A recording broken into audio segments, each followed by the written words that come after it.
Барыгызга да хайырлы көннәр. Менә без бүген кызлар белән бүген эшлекле очрашуга җыелыштык. Ләкин мин әз генә үзебезнең кызларны сынап карыйсым килә. Ничек итеп мин аларны сынап карыйм? Хәзер мин алардан үзләренә әйтмичә генә мин аларга бер сорау бирәм. Фоберликның плюсларын санап чыксыннар әле. Кабатларлар микән? Хәзер жюри генә тикшереп карыйбыз. Хәзер без барабыз да, ничек торалар? Карыйк әле. Зилә, әйт әле, Фоберликның плюслары синең өчен ул нәрсә менә?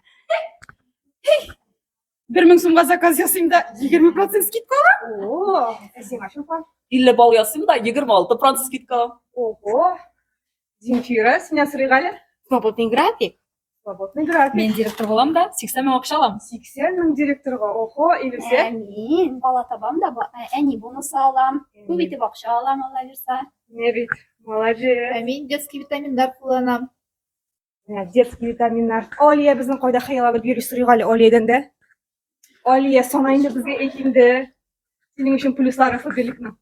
18 тапкыр зарплата бирәләр бит. Шуны да белмәскә. Мен драйвта катнашканда машина алам үземә. Шулай, кызлар безнең кабатламадылар. Плюслары бик күп Фоберликта эшләүнең. Шуңа күрә безнең командага рәхим итегез. Безнең белә күңелле.